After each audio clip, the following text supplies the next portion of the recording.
दोस्तों, क्या दुनिया एक नए फूड क्राइसिस की तरफ बढ़ रही है?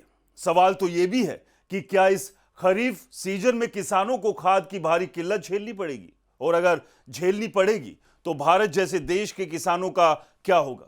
क्या भारत जैसे देश जहां करोड़ों लोग खेती पर निर्भर है, इस संकट से बच पाएंगे? क्या भारत के पास पर्याप्त फर्टिलाइजर स्टॉक है, या आने वाले समय में किसानों को महंगे दाम चुकाने पड़ेंगे? दोस्तों, इस वीडियो के आखिर तक बने रहिएगा, क्योंकि ये बेहद ही महत्वपूर्ण खबर है। दुनिया में उत्पन्न हो रही फर्टिलाइजर की शॉर्टेज को आप आज समझेंगे।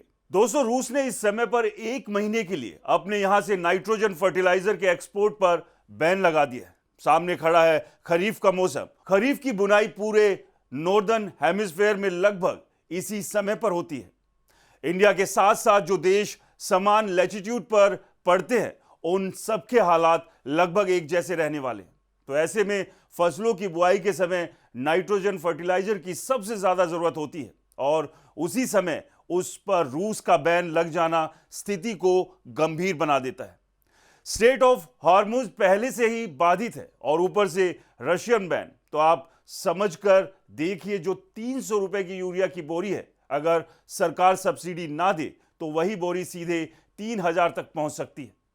हालात ऐसे हैं तो सवाल उठता है कि दुनिया के अंदर फूड क्राइसिस की चर्चा क्यों हो रही है? क्योंकि सीधी बात है, अगर उर्वरक नहीं मिलेगा तो फसलें पैदा नहीं होगी, और अगर फसलें पैदा नहीं होगी तो भोजन का संकट पैदा होगा। भारत जैसे देश में जहां करीब 16% जीडीपी कृषि से आती है, लेकिन लगभग 46% आबादी सीधे खेती से जुड़ी है, वहां इसका असर और भी बड़ा हो सकता है।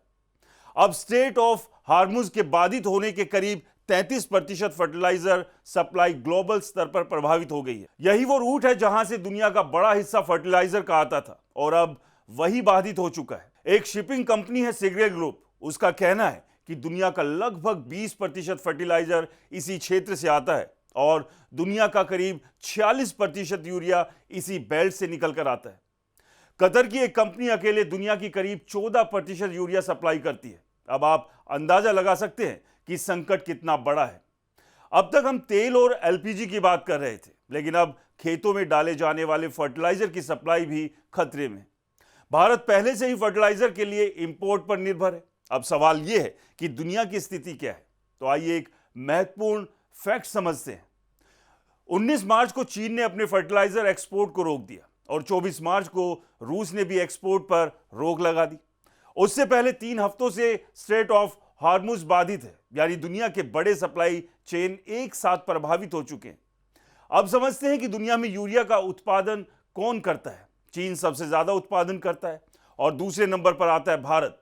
लेकिन यहां एक ट्विस्ट है, चीन जितना पैदा करता है लगभग उतना ही खुद खपत कर जाता है। वो दुनिया का लगभग 31% यूरिया बनाता है, और 28 से 30% खुद ही इस्तेमाल कर लेता है। इसलिए उसके पास एक्सपोर्ट के लिए बहुत कम बचता है। भारत की स्थिति क्या है? भारत 32 से 34 मिलियन टन यूरिया पैदा करता है, लेकिन खपत इतनी ज्यादा है कि हमें हर साल 8 से 10 मिलियन टन इंपोर्ट करना पड़ता है। यानी हम उत्पादन में दूसरे नंबर पर है, और खपत में भी टॉप देशों में शामिल है। इसलिए इंपोर्ट पर निर्भरता बनी रहती है। अब सवाल बचता है कि फिर सबसे बड़ा एक्सपोर्टर कौन है? तो दोस्तों, सबसे बड़ा एक्सपोर्टर है रूस, जिसने अभी एक्सपोर्ट रोक दिया है। दूसरे नंबर पर सऊदी अरब, लेकिन वहां से रास्ता बाधित है। फिर आता है मिस्र, कतर, लेकिन कतर की स्थिति भी अस्थिर है। कुछ अफ्रीकी देश, ईरान, ओमान, यानी कुल मिलाकर सप्लाई देने वाले देश या तो खुद संकट में हैं, या सप्लाई रोक चुके हैं। यही हाल अमोनिया नाइट्रेट का भी है। और अब बात करते हैं एक और चौंकाने वाली घटना की। यूक्रेन ने एक ड्रोन हमला किया, जिसमें रूस की एक बड़ी फैक्ट्री को निशाना बनाया गया। यह फैक्ट्री दुनिया का लगभग 11% अमोनियम नाइट्रेट प्रोड्यूस करती थी। हमले के बाद यह प्लांट मई तक बंद हो गया, यानी पीक सीजन में सप्लाई और घट गई। रूस अब इस स्थिति में नहीं कि वो पूरी क्षमता से एक्सपोर्ट कर सके।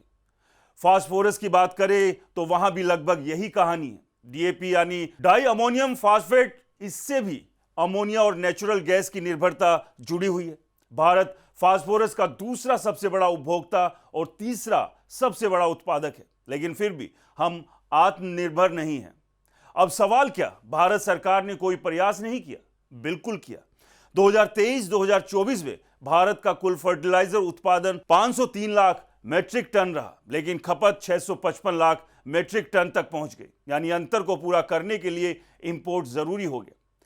पिछले 10 सालों में भारत ने 5 बड़े यूरिया प्लांट लगाए, लेकिन मांग इतनी तेजी से बढ़ी कि पूरी आत्मनिर्भरता अभी हासिल ही नहीं हो पाई। पोटाश की बात करें तो फिलहाल स्थिति थोड़ी स्थिर है, इसमें अभी कोई बड़ी बाधा नहीं दिख रही। अब असर किस पर पड़ेगा? सबसे ज्यादा असर पड़ेगा खरीफ की फसलों पर। रबी की फसलें तो कटाई के चरण में हैं, लेकिन बुआई के समय अगर फर्टिलाइजर नहीं मिला तो सीधा असर उत्पादन पर पड़ेगा। हालांकि भारत के कृषि मंत्री ने साफ कहा है कि खरीफ सीजन के लिए पर्याप्त फर्टिलाइजर स्टॉक मौजूद है। सरकार पहले से तैयारी में लगी थी और मार्च तक पर्याप्त मात्रा में स्टॉक जमा कर लिया गया है।